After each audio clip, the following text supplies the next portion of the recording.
We begin here with our big story, of course. Gaza seeing its heaviest bombardment since the start of the war after the truce expired.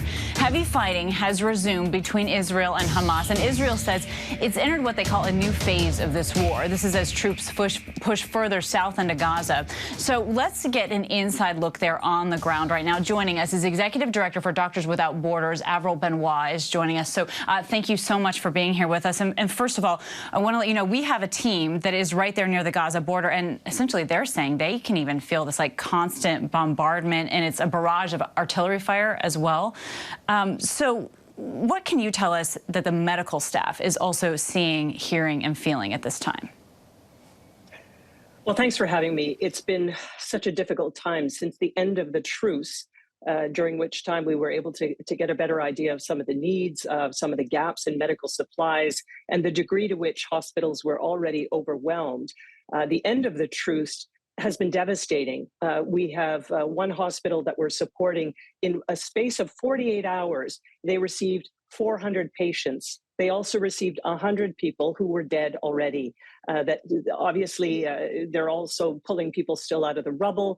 The bombardments that have happened now since the end of the truce have been relentless. And let's not forget that they are mostly focused on Khan Yunis in areas in the south of Gaza, where people were ordered to move for safety. They were moved out of the north. Some of them remained. Most followed the evacuation orders. And now what we're systematically seeing, even with clinics that we as Doctors Without Borders are supporting, they are being told to evacuate. And we just learned that the World Health Organization, which is one of the few organizations that has been able to bring in a few medical supplies, they have a warehouse, they've been given 24 hours to evacuate that warehouse facility, that its only purpose is to be a storehouse, a warehouse for medical equipment and supplies. So overall, it's just been a devastating time since the end of this truce. And so you're saying that the WHO, the World Health Organization, has some kind of building there in Gaza, and they've been told to evacuate and leave that by the IDF? That's the order. And we have been given these orders since the beginning, since the atrocities on October 7th. Of course, we know that this is a conflict in which no place in Gaza is safe. So when you receive these orders, sometimes it gives you very little time to move a whole lot of patients, patients that are in critical conditions, babies in incubators, people in traction, people who are hooked up to machines. And it's just been unreasonable since day one. This claim that international humanitarian law is being respected through these warnings to evacuate, on the experience of the humanitarian community, it has been completely inadequate. The time frame, the fact that you're expected to evacuate, but where? You're told to go to the south, which is being bombed. There is no place in Gaza that is safe. And what is clearly the strategy here is disproportionately affecting civilians. It's affecting hospitals and clinics and ambulances. Medical staff and patients are being routinely attacked. And for us, this is completely unacceptable, and it has to stop. And we know that the IDF says every civilian death is a tragedy, and they say they're taking extensive measures to avoid that. But it sounds like, from your opinion and what you're hearing from your doctors on the ground there, nothing has really changed here in this phase of the war. Have they received any aid that you can speak of? Well, the aid has been insufficient. Of course, we don't have nearly enough medical supplies. And let's not forget that this total siege has stopped people from receiving water, food, and just the basic necessities of life. The other thing that the humanitarian community has been calling for since the beginning is to have fuel brought in, because even for ambulances, even to be able to move patients out of an area that is ordered to be evacuated, how are you supposed to do that? By carrying people on stretchers across the rubble while there are bombs falling? I mean, the whole warning system here has not worked at all. It is not in accordance with humanitarian law by any standard in our long experience of working in conflict zones.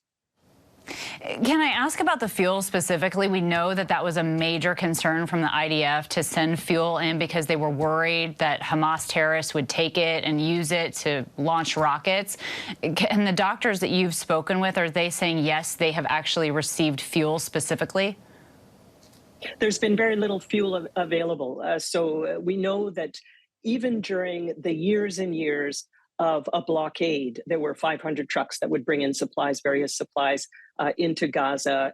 Now it is 1/10 of that, even despite all the beautiful photo ops of convoys of trucks snaking their way very slowly after being inspected by the Israeli authorities.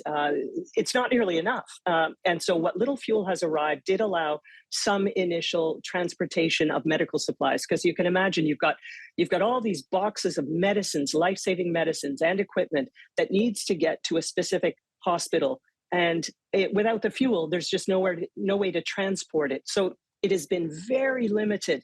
And between the United Nations, the World Health Organization, and the humanitarian organizations that have a lot of credibility, that want to do things properly, that want to be able to offer people the aid that they have a right to receive in a conflict zone like this under the Geneva Conventions, we should be able to have fuel not only for transportation, for ambulances, but also just to run the electricity in these hospitals. Remember that with the electricity cut off the way it has been, we have a lack of access to clean drinking water. That is creating a whole level of conditions in the hospitals, unhygienic conditions. We are seeing a lot of patients coming in with necrosis, infections. They are going to die from this. And there's no way to keep the conditions, the sanitation conditions in a hospital without clean water. So the fuel is necessary to run the generators, not only for the water filtration, but also for the medical equipment that keeps people alive. So fuel is absolutely essential. And this has been a constant message from the humanitarian organizations since day one. All right, Avril Benoit, thank you so much for your time. We appreciate that. I want to bring our big story to our panel here. So joining us now today is our ABC News contributor and Sirius XM radio host Mike Muse, ABC News senior Pentagon reporter Louis Martinez, retired Lieutenant General for the U.S. Army William Troy, and ABC News contributor and op-ed columnist for the Los Angeles Times LZ Granderson. Thank you all for being with us. So Louis, let's start here with you. Israel's Prime Minister Benjamin Netanyahu says that right now this fight against Hamas is a fight for humanity. And there's fears, as you know, of this war widening. And now we're hearing from U.S. officials the entire world needs to step up together and deal with this emerging challenge from the Houthis. He calls their behavior alarming. So right now, how is the U.S. responding? Yeah, Kate, that's Jake Sullivan, the National Security Advisor, giving us that tough talk about the Houthis. Now, the question is, what is actually going to take place? Because as of right now, it's just tough talk. One of the things that you mentioned is reining in the expansion of this conflict.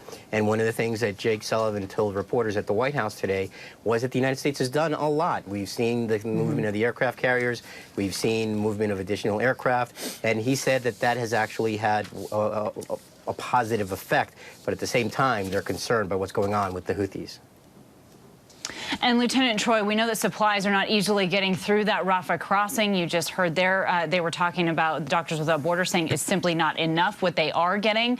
Is there another way to get aid into Gaza, thinking about dropping it from the air, bringing it in from the water? What else can be done? Yeah, I think when you think about the air, there's a couple of problems. The first is the threat. You can only assume that there are a plethora of man-portable air defense system missiles that are in the area.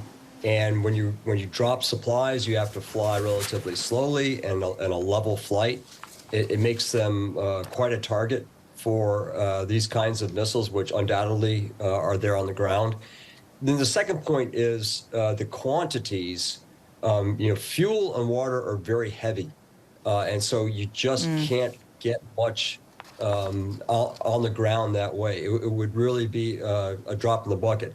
It may be more feasible for something like medical equipment. That's kind of a higher payoff.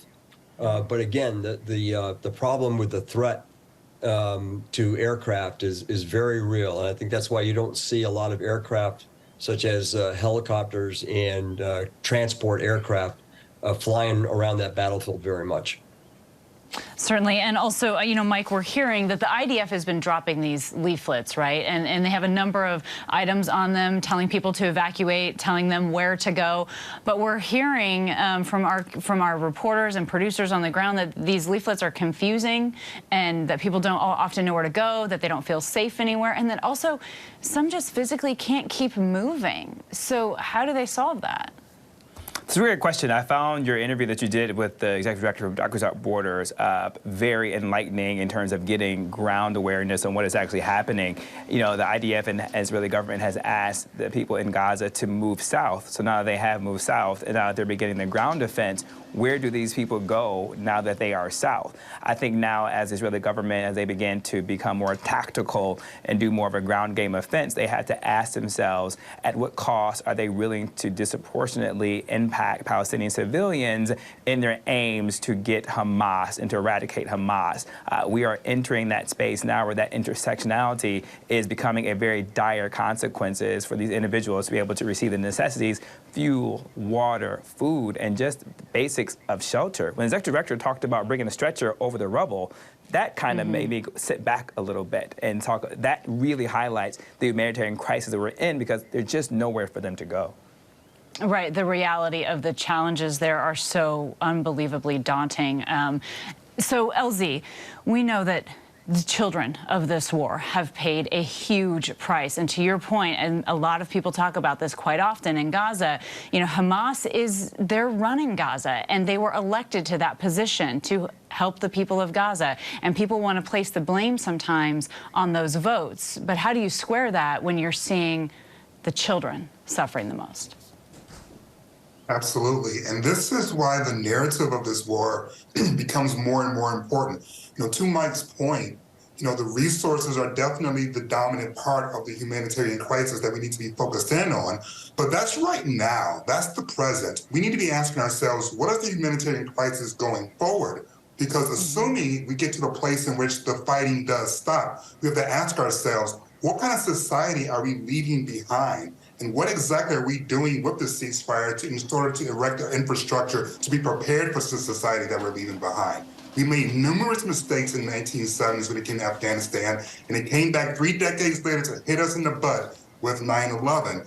And I'm afraid we're building towards the same thing, not just in terms of being supporters and allies of Israel, but also in the United States in terms of our foreign policy and how we're viewed by other Muslim nations around the world. I'm very concerned about how this ceasefire is going to impact future generations. All right, Mike, LT, General Troy, Louis, LZ, thank you so much. We really appreciate it. Hi, everyone. George Stephanopoulos here. Thanks for checking out the ABC News YouTube channel. If you'd like to get more videos, show highlights, and watch live event coverage, click on the right over here to subscribe to our channel. And don't forget to download the ABC News app for breaking news alerts. Thanks for watching.